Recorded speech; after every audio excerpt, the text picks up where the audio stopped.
Hello and welcome to today's episode of Fly to Freedom. I'm really excited to have Livia Sara here today, chatting to us about autism and eating disorders. Livia is an autism advocate and eating disorder survivor that now helps others overcome their own mental barriers through her courses, coaching programs, and books. She is the creator behind the blog livelabelfree.com and the host of the Live Label Free podcast. Livia is a lifelong learner that loves listening to audiobooks, going on walks, and reading the latest science on all things neurodiversity and eating disorders. I can't talk very well today, so you're all going to have to bear with me because I seem to be struggling forming words, but it's all good. I'm sure you'll understand me anyway. Yes. Livia, welcome to my podcast, and thank you so much for agreeing to come on and be my guest. Thank you so much for having me. I'm very, very excited to be on this podcast, especially because, you have the word freedom in Fly to Freedom, because I'm, of course, live label free. And I think, ultimately, beyond eating disorder recovery and everything mental health we talk about nowadays, I think the ultimate goal of, humanity is to feel free, to have freedom. So yeah, thank you so much for having me, and I'm really, really excited to be here. Amazing. And I totally agree with the freedom. It's the freedom to be authentically who you are, isn't it? Yeah. And I think to stop to not be enslaved to external circumstances, I think is a huge part of Yes. that. Hmm. Yeah, definitely. Right. So I've got a few icebreaker questions. Okay. You love going on walks, don't you? I do.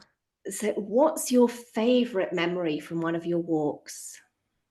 Um, it's funny because the first one that comes to almost, I don't want to say to mind, like, because I feel it in my body.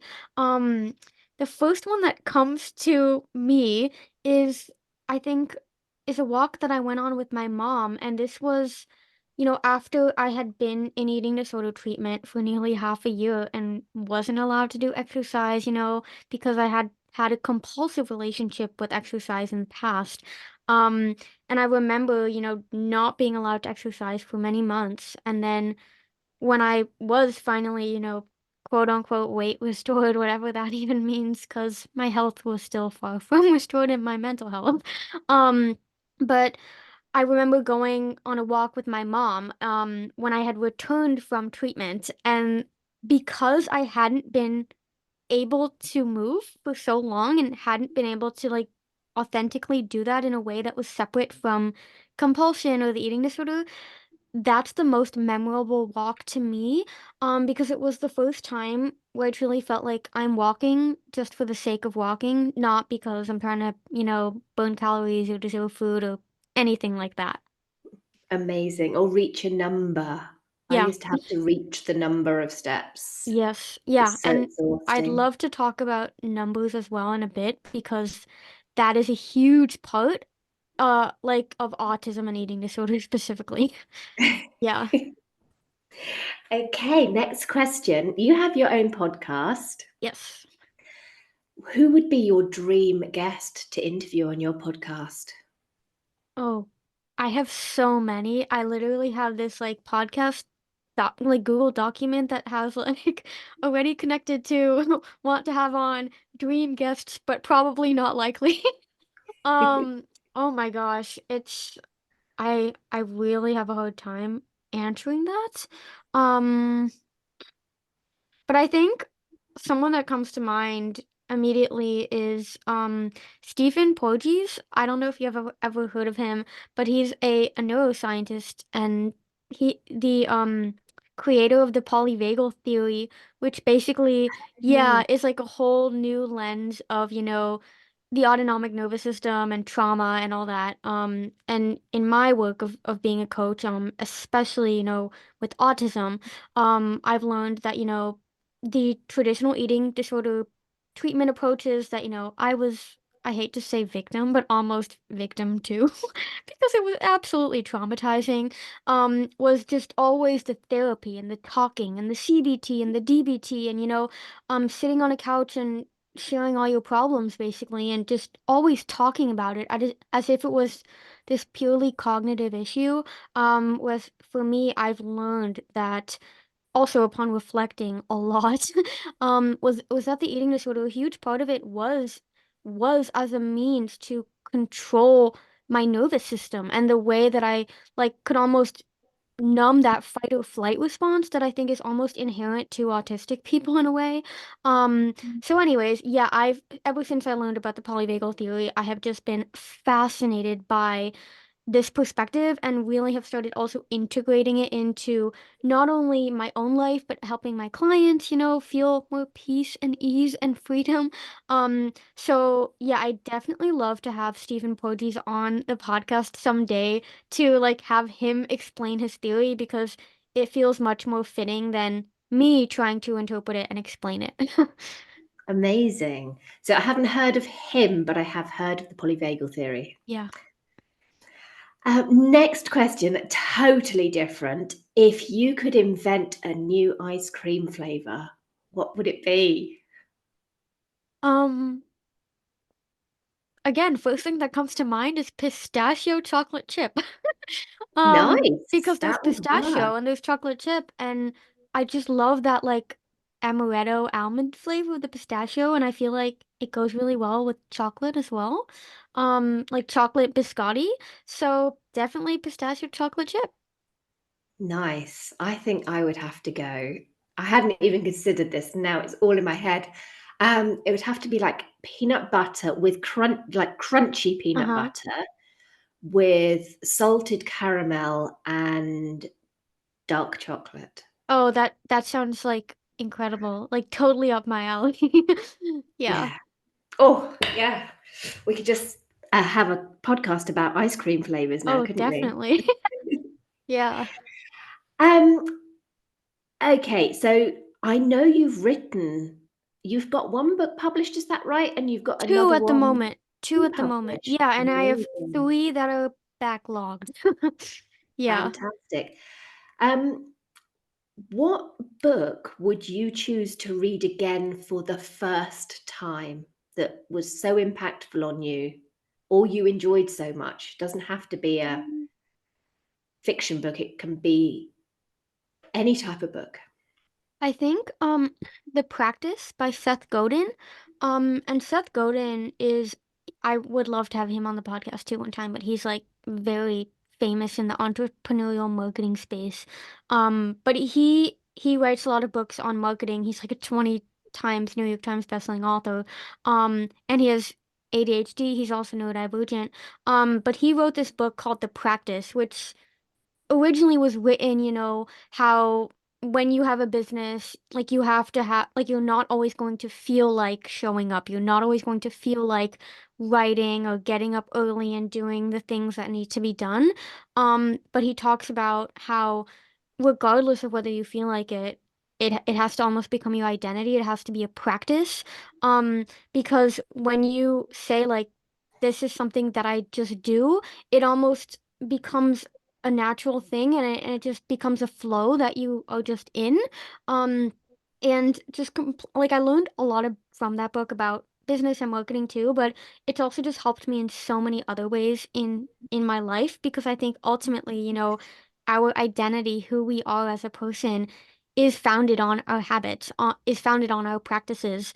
And in terms of eating disorder, like you could almost see having an eating disorder as a practice in a way. Like every day I eat the same thing. Every day I have to adhere to the same numbers, the same structure, like because this is my identity. And I think one of the biggest reasons it's so hard to recover from an eating disorder is because you're basically creating a new identity, which requires all new neural networks and just a new state of being. And like humans are creatures of habit. So by nature, breaking who you used to be and then becoming someone new, building someone new, not knowing what that new person is going to look like, is going to do. That's terrifying. So It anyways, is. to answer your question, it would definitely be The Practice by Seth Godin. Fantastic. And last question, um, from this podcast, what would you like to communicate to the listeners? What would you like them to take away from this podcast? I think two things. Number one is I want the listeners, because I'm assuming it's going to be people that may suspect they're autistic and struggle with food or eating, as well as, caregivers or loved ones, or because I think so many people have someone they know that is autistic, and may or may not struggle with food. I think number one is that I want them to feel seen, and that my that their story is shared, that they're not alone in whatever they're going through, number one.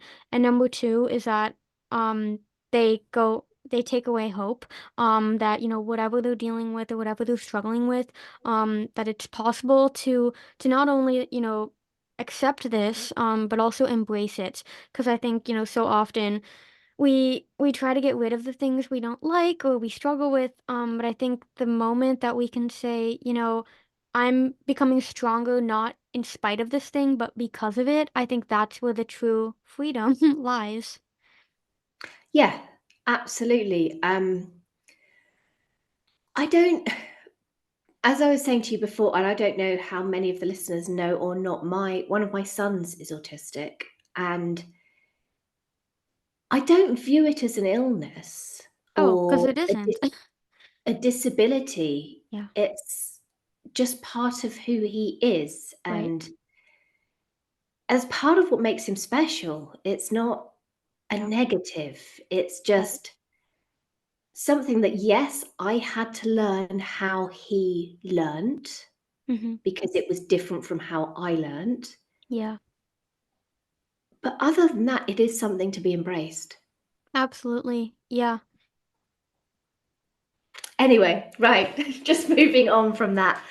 Um, so can you tell us just a bit about your own journey Mm-hmm. and what inspired you to become an autism advocate and your approach to helping others from your own journey? Yeah, so I mean, I'm gonna try and keep this as concise as possible, but I have a hard time with that. That's why I wrote an entire memoir of my life story. Um, but in a nutshell, I think as any autistic person or neurodivergent person can attest to, is like, I think from a very, very, very young age, you already kind of know, like, I'm not like everyone else. I learn differently, like you say, like I interact differently. I just experience the world very differently. So some examples from my life where, I everything I ever did always had to have, like, a purpose. Like, I had to do something for an outcome or for a goal. Like, I would never do anything just for the sake of doing it, and I think that's why, I could never engage in, like, little kid small talk or even adult small talk, if we're being honest, because 'cause I'm like, "There's no, like, outcome of this." Like, there's no purpose in me doing this. So I remember, being 6, 7, 8, 9, 10 years old and just having these, like, philosophical conversations about why humans are alive and what's the purpose of being on this planet if we're all going to die anyways, with my parents and with like other parents, and people just saying she's so mature, like how old is she, like she's wise beyond her years, kind of thing. Because I was literally incapable of imitating doll voices or drawing drawings that I knew were going to be tossed in the trash can after anyway. Like, I was like, there's no point in this. So that is number one. And I think, again, we were talking before we started recording how, like, not all autistic traits are universal to autistic people.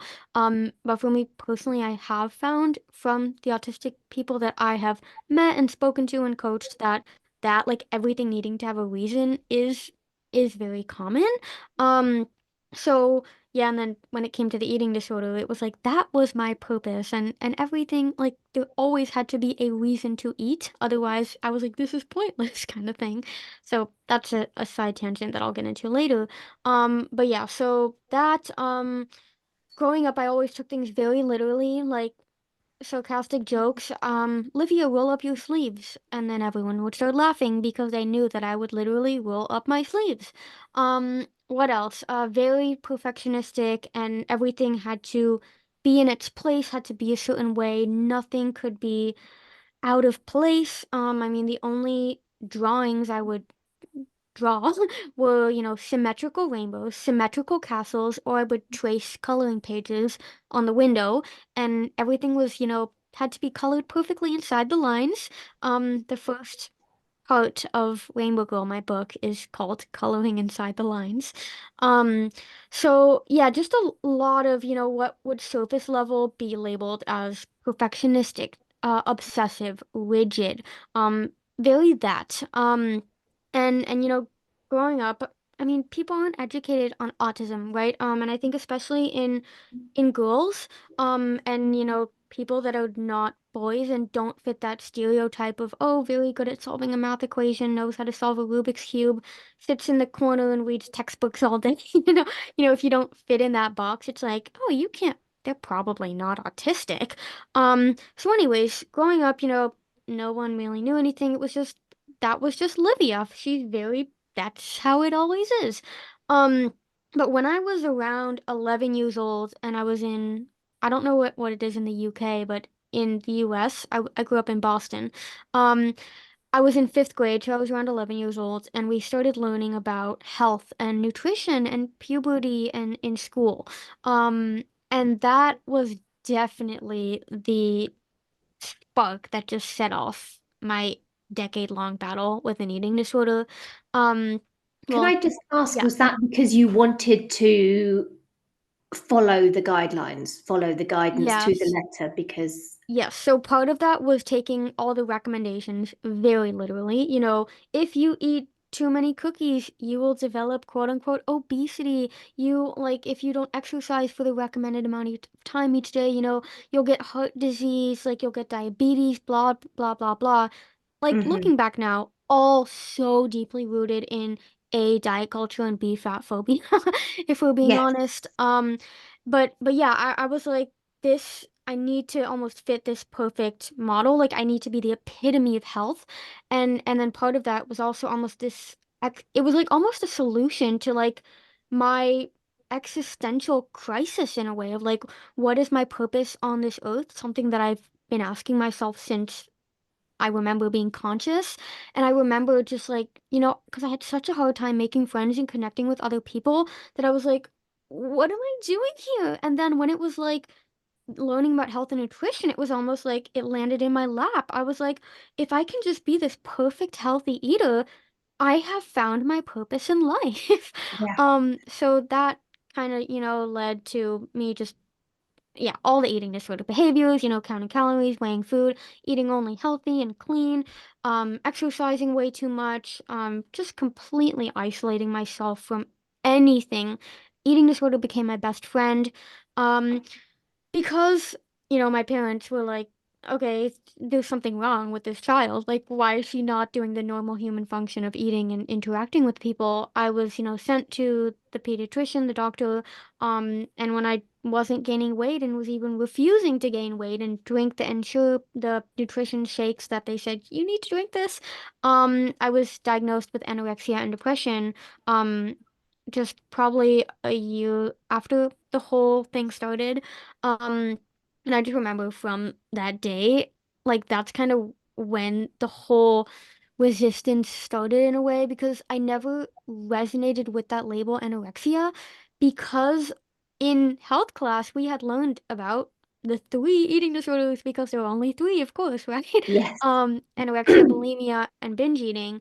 And I mean, I knew I didn't have binge eating disorder. I knew I didn't have bulimia, and so it was like she has anorexia, but because in the textbook it said, people with anorexia see themselves as very fat, have a very strong desire to lose weight. I was like, no, but this is all wrong. I can't have anorexia because for me, the losing weight and the controlling the food and the overexercise, it was never driven by a desire to influence my body shape or size. It was purely like this is something that gives me purpose and control.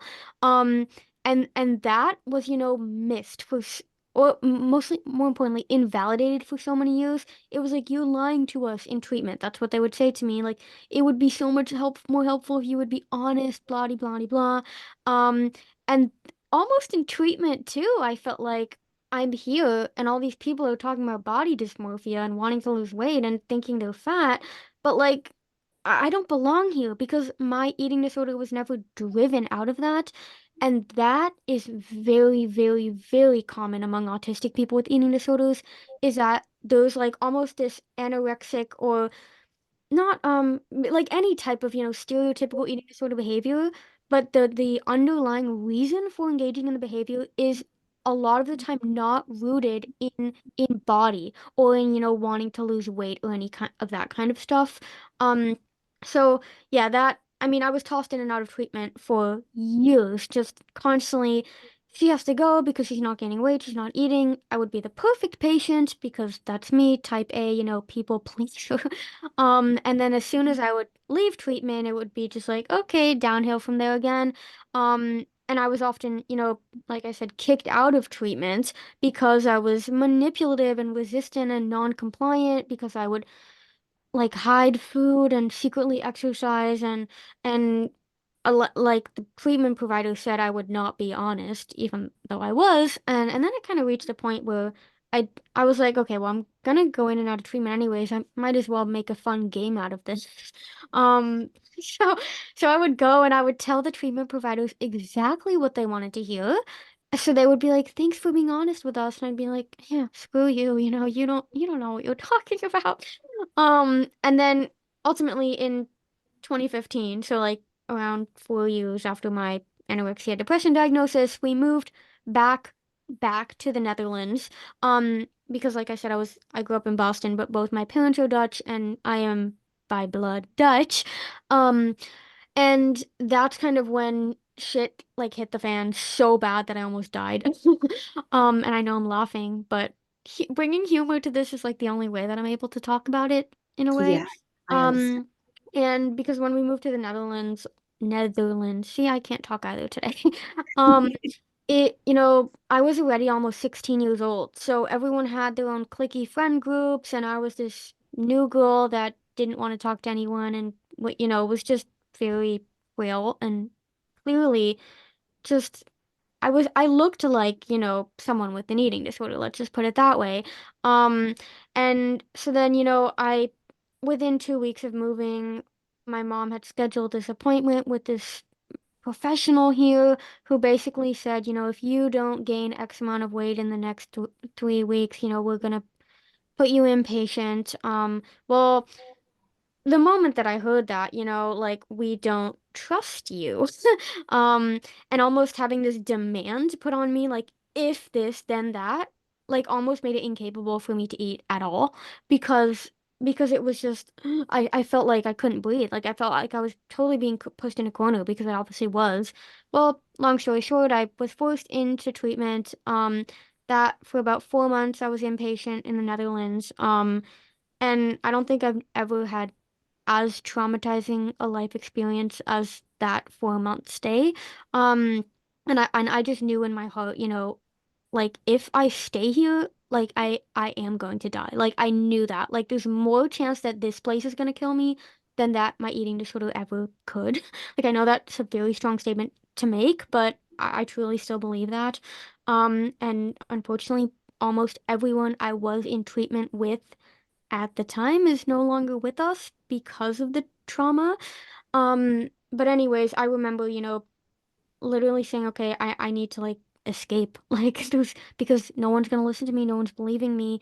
These are the professionals. I'm the sick one. So I remember there was this one night, and I like vividly describe this entire experience in my book. Julia, I'll have to send you my book after this because like I'm just like keep mentioning it now. Um and so I escaped treatment in the middle of the night, and I put pillows under the bed sheets and everything to make it look like I was sleeping, and I just basically ran home in the middle of the night. And I think it does a number to show how much this treatment center cared, because they didn't realize I was gone until I was already home and my mom called them saying, why is Livia showing up at our front door in the middle of the night? And they were like, Wow. oh, she's not in her room. Like it was just anyways. But okay, but basically after that, the next day I went back to the treatment facility, sat down in this professional's office, and that was the day she told me you're just going to have to accept the fact that you are never going to get better because you're so resistant and manipulative and non-compliant, blah, blah, blah, blah. You've gone through like over 10 different treatments and nothing's helped and everything's made everything worse. So in some cases, full recovery isn't possible. You're probably gonna die. Good luck. Bye. Um, yeah, so kind of from there, everything I did almost die. Until one night I was having horrible panic attack like I was for the past several months. And there was one thing specifically about that night that I remember so clearly, and it was almost the first time that it registered to me. I saw my two sisters, my two younger sisters, sitting in the corner, trembling, just terror and fear in their eyes. And it was that moment of looking at them and just really cognizing for the first time, this isn't just about me anymore. This is affecting those that I love more than anything in the world. And it was that night in 2017, I remember it so clearly, that I said the words, I can't do this anymore. And it was on that day that I decided, come hell or high water, but I am going to do whatever it takes to beat this illness and to live a life that's actually worth living, because this isn't living, this is surviving, if we can even call it that. Fast forward to 3 years later, I started coaching other people with eating disorders. Mind you, I still didn't know about autism at this time. Um, my very first client was autistic, and I asked her, why do you reach out to me? I was, of course, so nervous and so afraid. It was my first client. And I didn't have any shiny golden diplomas hanging on my wall like the so-called professional did that told me I was never going to get better. I asked her, why'd you reach out to me? And I had my blog, my Instagram at this time, and she said, I read your story on your website about you being labeled as too complex and basically being tossed in and out of treatment. And I so deeply resonated with that because I'm autistic and I have an eating disorder, and the professionals don't understand me. As I was talking to this girl, young woman, it became more and more clear to me that this autism was literally piece of the missing piece of my entire life. I started reading about autism and just click, there it was. It was like, this was the whole reason I got an eating disorder. Basically, and I think that I like to say how like all the work prior to that was like baking a recovery cake, and this autism discovery was like the cherry on top. Like that was the one thing that I needed to be like, yep, I'm leaving the eating disorder behind me. Like I am fully recovered from my eating disorder. And that just set off a storm of, me being like, okay, I'm totally niching down on autism and eating disorders and helping other people understand this overlap, so that they can have compassion and embrace the autism rather than trying to destroy it, like so many prior treatment providers did. So in a nutshell, that's kind of me and my story and why I'm so incredibly passionate about autism and eating disorders. Amazing. Thank you so much for sharing that.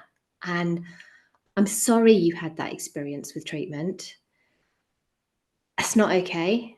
Yeah. Um, it's not okay at all. And unfortunately, it's all too common. Yeah. Yeah. Really is so common. And it feels to me that there is boxes Mm-hmm. that you must fit in Yep. treatment in order to recover. Yeah. And Yeah. if you don't fit in those boxes, then you simply don't fit in recovery. Right. And Yeah. it's not okay.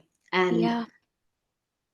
I don't know, you talked about body image being a cause for eating disorders.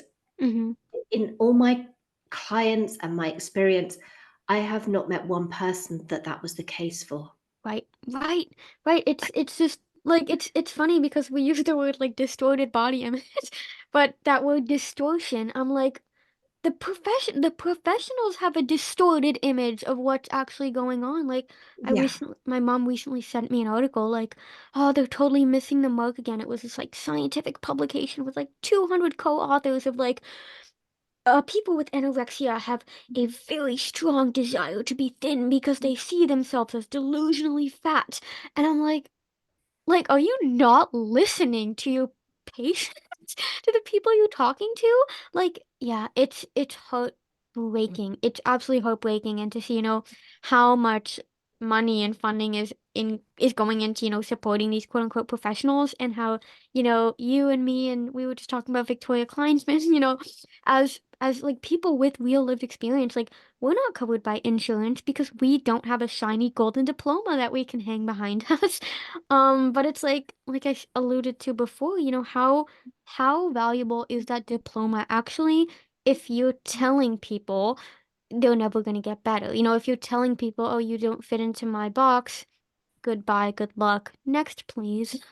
Like it's Yeah. some sort of, factory or something. Yeah. It's my personal view, and this is just my view and just my opinion. It's not right, wrong, good or bad. It's Mm-hmm. just how I see things. It's that you cannot understand something fully if you haven't lived it, because you can't know how it feels. Somebody can tell you how it feels, but if you tell somebody that's never lived in anorexia that you're terrified of food, Yeah. that makes no logical sense. Right. Right. Right. Yeah, no, I mean, I could not agree more. I believe that lived experience is the most valuable qualification, if there ever is one. And that would piss me off more than anything in treatment is when my therapist would say, "I understand." And I would be like, "No, you fucking don't. Don't tell me you understand because you don't." Yeah. Yeah, absolutely. Um, so a couple of things I wanted to talk to about autism and eating disorders and all that is Mhm. autism. Mhm. A lot of people have this stereotype in their minds when they Yeah. think of somebody autistic, and you kind of described it like a whiz at Yeah. math, sits in the corner, bit of a nerd, very much a loner, Yes. likes their own company, doesn't need friends. Yeah. My experience of autism um, is nothing like that at all. Mhm. Mine either. Yeah. And it's not a one size fits all Mhm. description in any shape or form, is it? Yeah. No, definitely. You're definitely right. And that word loner, lonely, wants to be alone, doesn't want to have friends. I mean, when you said that, it like really sparked something in me. Because we were just talking about, how I'm moving back to the US where I grew up. Because I have been feeling very, very lonely the past years, if we're being honest. Because I mean, being a writer and writing books is a lonely pursuit, and I mean, I accept that. Like it's part of the job description, I guess. Um, and growing up undiagnosed autistic, not like having an eating disorder, like I never really got the chance to make connections or like form relationships that really were truly meaningful.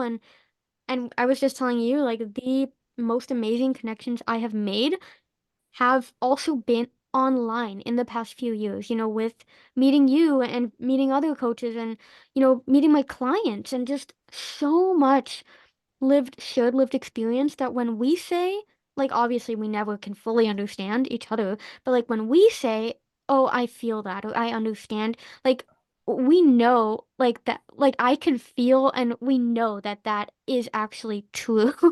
And they're Yes. not just saying that to make us feel better. But yeah, I mean, the loneliness is definitely like, I mean, there are some autistic people that, maybe don't want to have friends, but like, I can hardly believe that. Because I used to think that I didn't need anyone. I used to think I didn't need friends, especially during my eating disorder. I was like, I do not need anyone else in this world as long as I have Ed to, tell me what to do. I don't need anyone. But I think that sense of loneliness almost becomes stronger when you do recover from your eating disorder because you almost have this new, like, well, what is actually my purpose in this life? And I think we underestimate the power that, really meaningful relationships have.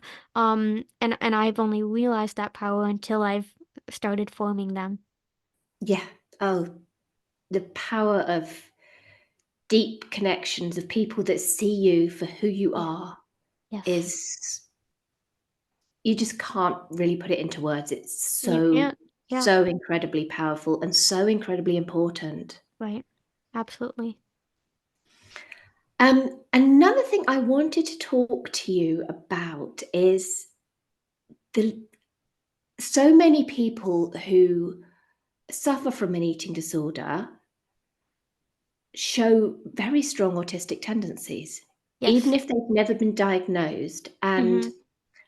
actually, I did. I had a lot of Mhm. very strong autistic tendencies, a lot of OCD, a lot Mhm. of very black and white thinking, a lot of focus on numbers, which I know we're going to talk about soon, Yeah.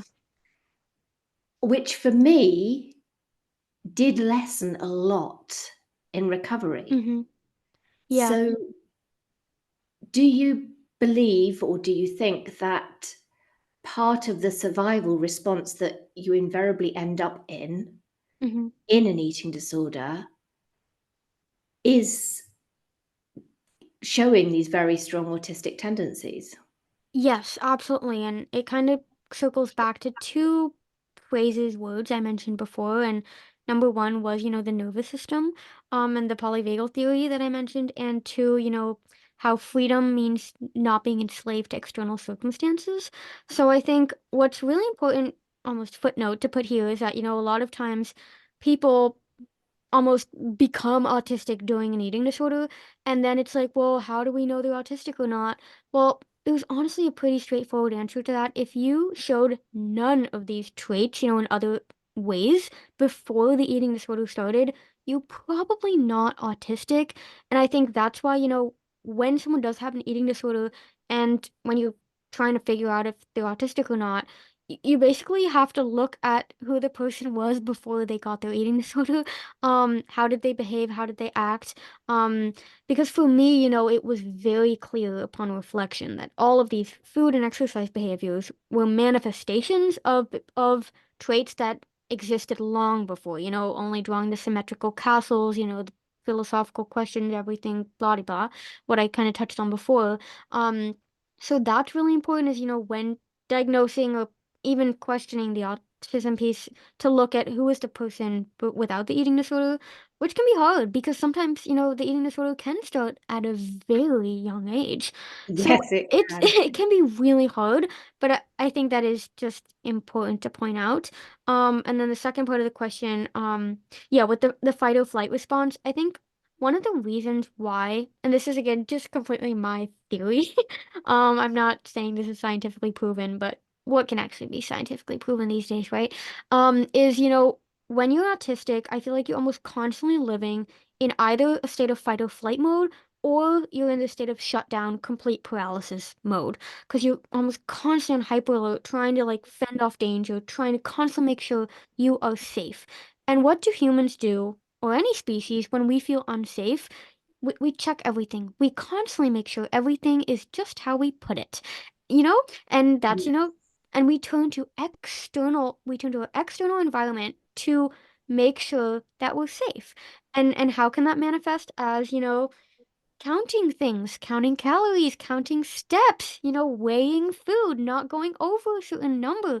These are all external things that give us a sense of, "Oh, I can breathe. Everything's okay." And I think because restriction, an eating disorder is trauma to the body, it's telling the body, we are in danger. There's a famine. Watch out.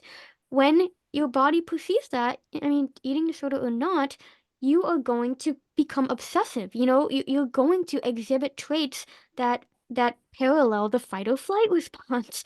So I think that's first of all why these autistic traits are so just the result of of a malnourished brain.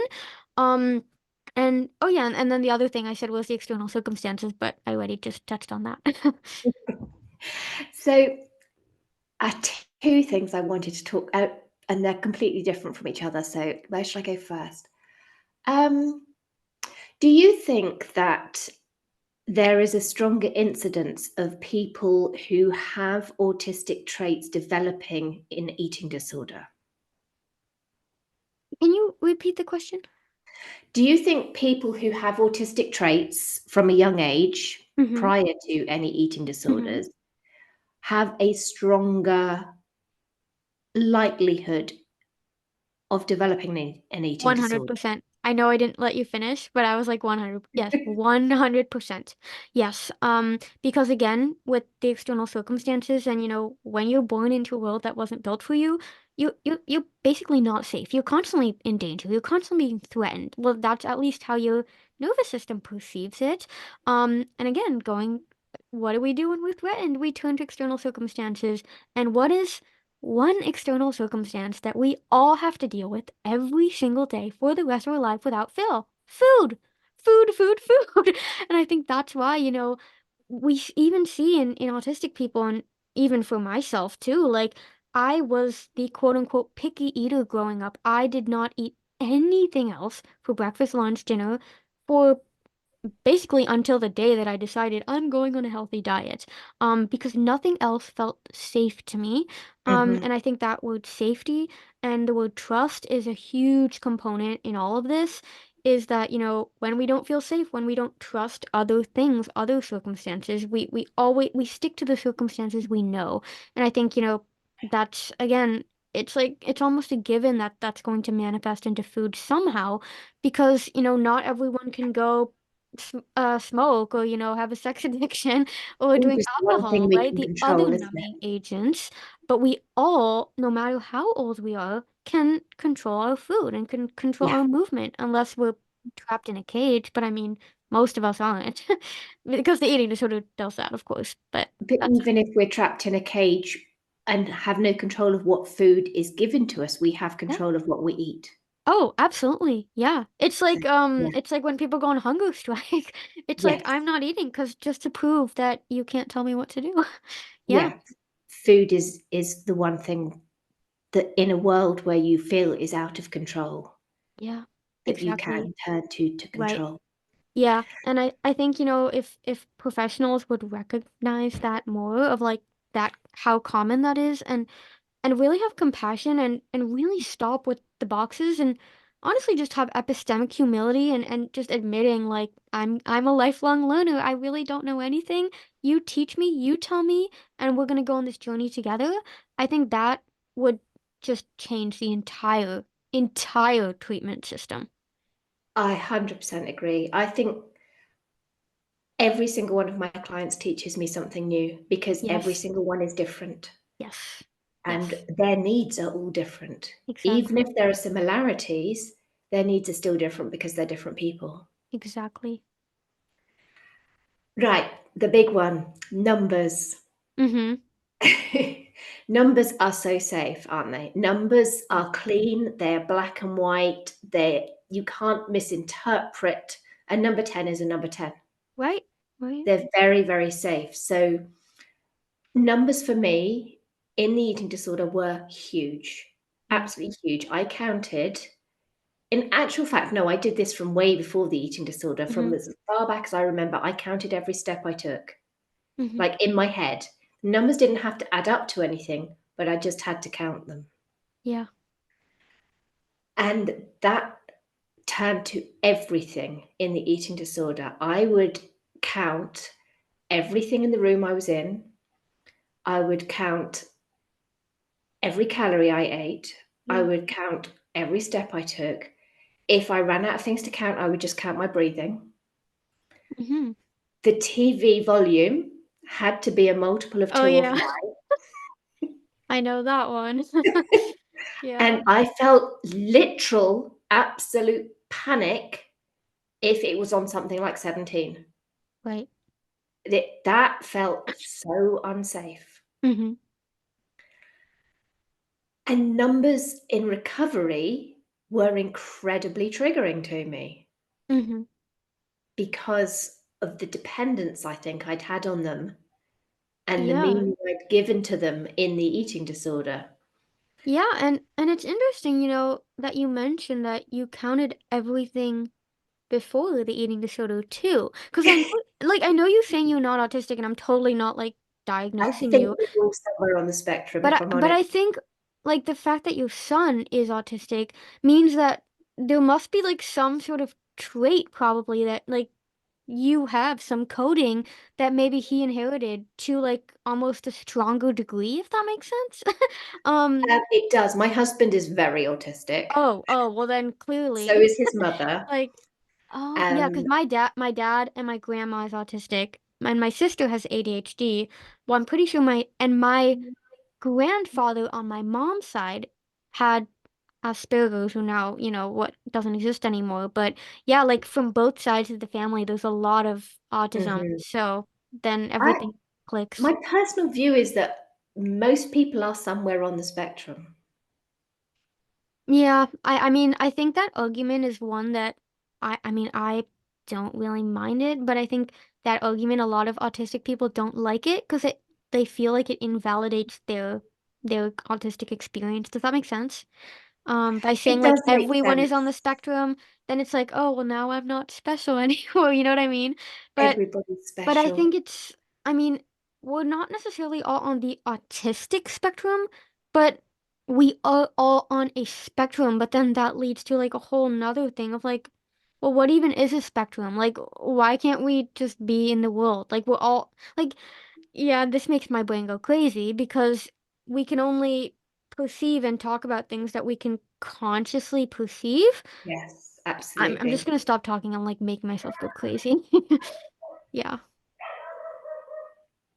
Excuse my dog's joining in with the podcast again. Yeah. I'm assuming we've got a delivery coming in, so if it gets too bad, I will pause and edit this, but hopefully we can just have a little bit of sing-song barking in the background. Yeah. Yeah, and it's good because whenever we talk about, also as a kid, I remember learning about the planets. That made my brain go absolutely insane because I was like, no, but the universe is never ending. Like, we don't know what's out there, like infinity and beyond. Like, it's because we as humans we can't cognize that, we can't perceive that because for us, on a conscious level, everything needs to have a start and an end. That it's impossible for us to get rid of that frame of reference because it's all we know.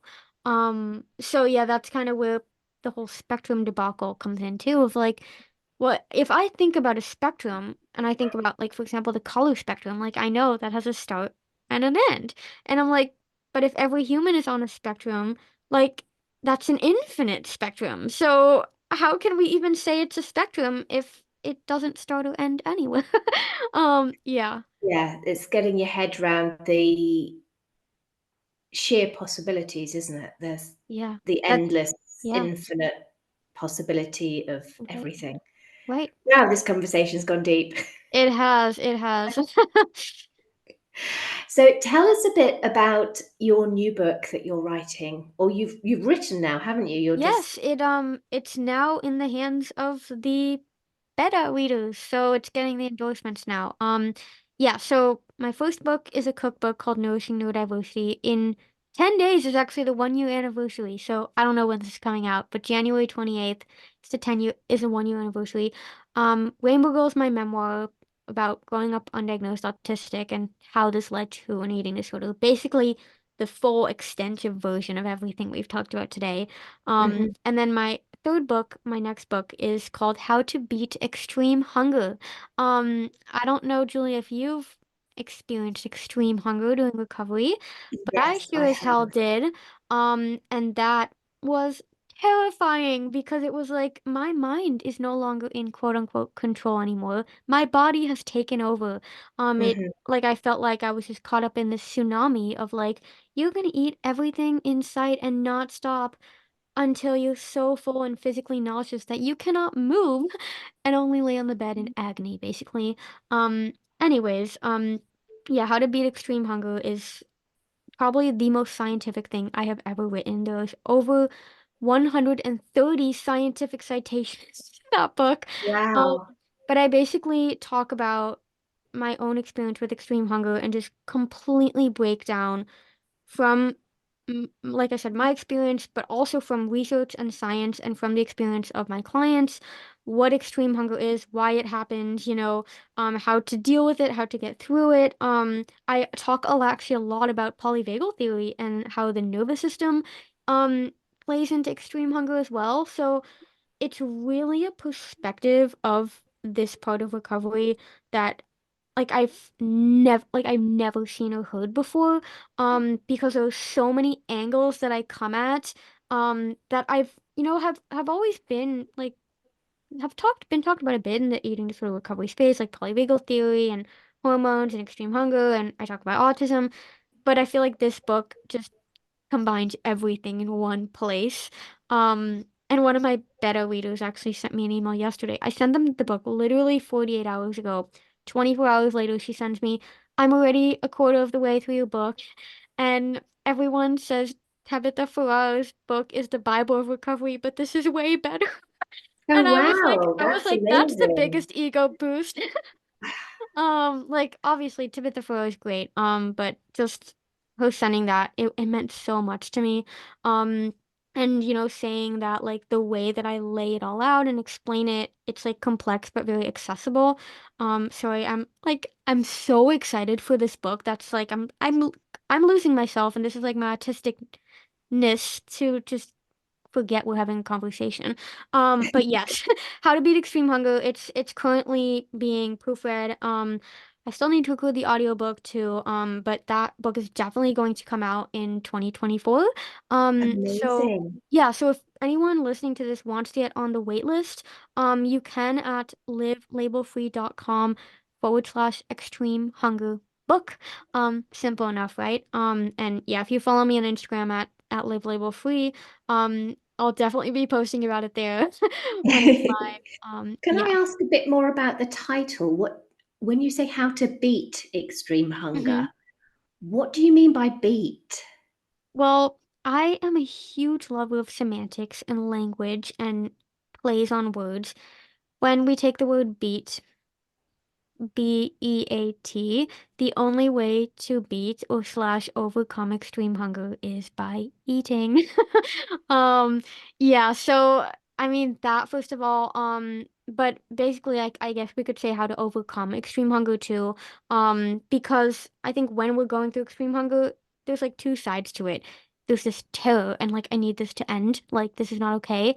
And at the same time, it's like this almost relief of like I can eat whatever I want. And like I can't stop until I'm so full. And even though I feel so nauseous, like my body finally feels safe. Yes. So there's like two sides to it in a way. It's like Um, the choice is taken away from you, isn't it? right, You don't right, have to decide whether you right.